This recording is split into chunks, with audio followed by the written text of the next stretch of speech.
We are officially just 1 week away from Marvel Rivals Season 9. Cyclops made his splash, and time beamed by as the countdown can officially begin. With only a few days left before we start seeing news, I wanted to quickly go over what I hope to see, and what I expect to see going into the brand new season. We got our first tease of Season 9 when Cyclops landed, and we saw the newest gallery card. In the image, right away you can see Jubilee being teased at the bottom right blowing a bubble. And maybe I'm wrong, but at the top left you can see who appears to be the Hood, matching closely with the design from Marvel Rivals comics from a little bit back. According to the lore entry for this gallery card, Jubilee is desperately looking for a cure for her son Shogo, who we saw previously as a dragon on the Krakoa map, which is why she has teamed up with none other than Apocalypse, the iconic X-Men villain. The gallery card text also mentions a prophecy of a hooded man, who we can assume is the Hood, and of course mentions Apocalypse Horseman. Going to branch into a few different topics here and try to make this cohesive based off this text. But first of all, let us talk expected roles for Jubilee and the Hood. I think NetEase has shown us time and time again that just because we expect a character to play a certain way, doesn't mean they will. Not a single person would have ever expected Gambit to be a strategist, for example.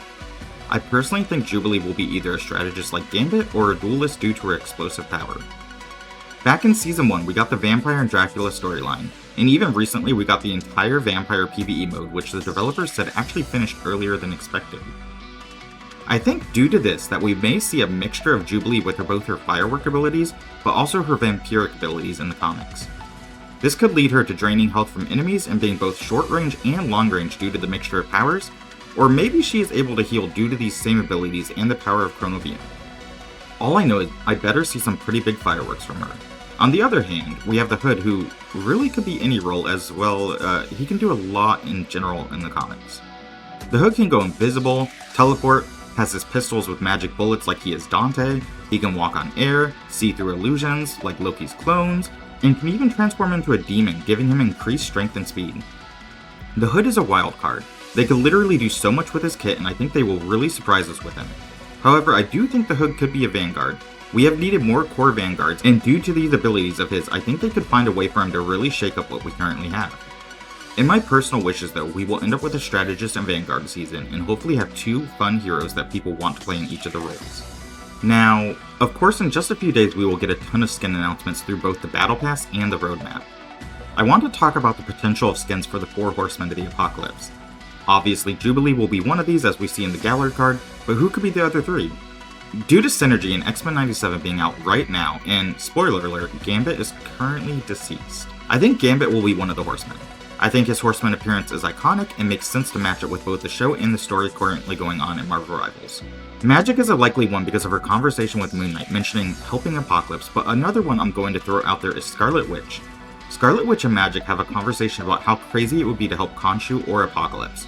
And I think Scarlet Witch may help Apocalypse in this case. Why? Mostly due to Khonshu's direct connection to the Darkhold. I could see her turning on him and aiding Apocalypse's cause. Others I could see would be like Wolverine, who was also the Avatar of Death like Gambit was.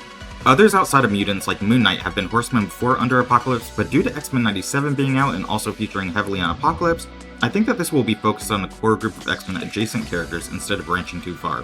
Or maybe they go all out and just drop a ton of Horseman skins. I don't think this is likely because, well, we still have a few themes coming up.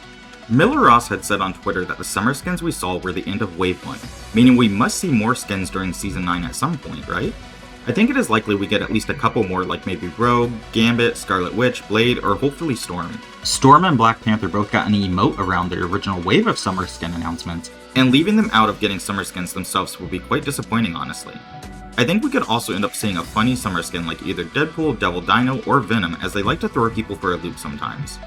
We also still have more of the corporate Raider skins that we saw on the gallery card like Psylocke and Rogue. There is something else people may be forgetting about skin-wise too, that is guaranteed to be coming up, and that is the Age of Ultron movie event and skins. We saw a couple Avengers skins when that game mode came out, and the Age of Ultron mode was pushed back to Season 9, where we should see a few skins drop for it too. I'm going to assume this will be Scarlet Witch and Ultron skins, as I think that makes the most sense, and people have asked for the Scarlet Witch design for some time. Hopefully the Age of Ultron event is better and more fleshed out than the Avengers mode, so there is more hype surrounding it, but that is an entirely different topic. Between the summer skins, corporate Raiders, Age of Ultron skins, and Horseman skins, I think we are in for quite a mix of skins and a little something for everyone.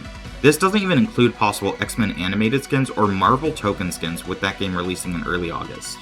Skins are cool, but what about actual game content outside of that? Well, with Apocalypse and Khonshu, and again the seemingly big synergy between the game and current show, I am hoping that we may see a new map. Marvel has a series of locations to pull from, but it would be cool to see a map that focuses in on Egypt. It would have a very unique architecture from what we currently have seen, and a lot of what we have gotten so far is either very city looking or some more futuristic type maps. I'm very curious if we do get an Egyptian themed map, if we see something more like inside of Cairo, or if they go for something more inside one of the pyramids, or maybe even a city like Thebes. Now let us discuss team-ups. I think team-ups have kind of started dying down. My personal thinking is that they are going to whip out something completely new or shake team-ups up, but I think that could be more Season 9.5 or even Season 10. The new character always gets some kind of team-up, at least it seems. So if we end up getting Jubilee first, I'm going to guess the team-up will be Scarlet Witch due to the explosive capabilities. Why?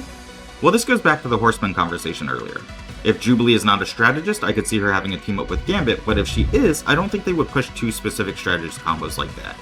Wolverine just got a team-up with Cyclops, and I don't think they push that again, so that leaves us with Magic or Scarlet Witch, and I can't imagine what Magic's would look like, and Scarlet Witch seems closer to some kind of link up there between them. On the other end, if the Hood is first, I can see a team-up with either Doctor Strange or Scarlet Witch, something more along the Magic route. But again, with everything the Hood can do, I think it is a little more difficult to put down the possibilities of what that may be.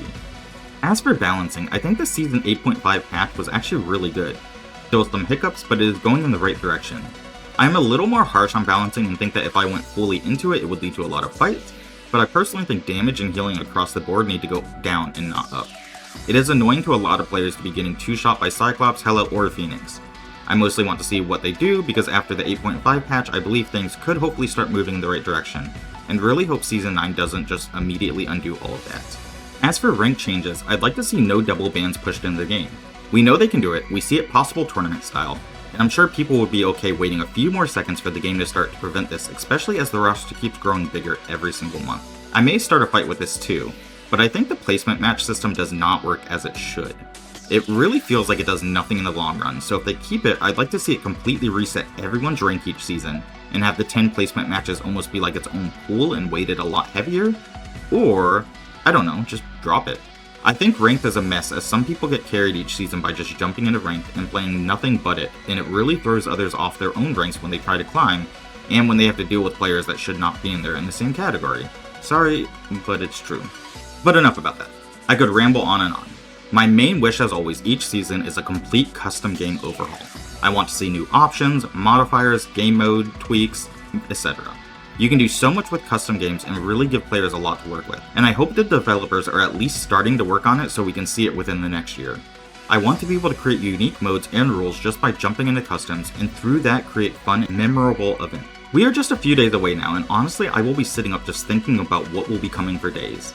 I am really excited for the future of the game, and while it may not always be perfect, I do believe this game is going to become this massive Marvel playground in a good way. They are dropping a little something for everyone whenever they can, and I am excited to see that roadmap next week and get a sneak peek of what is coming. What do you personally hope to see for the new season? What do you think the new heroes will be in what roles? How do you think they will play? Let me know in the comments below, and if you want to see more content from me, make sure to subscribe. Thank you, as always, for watching.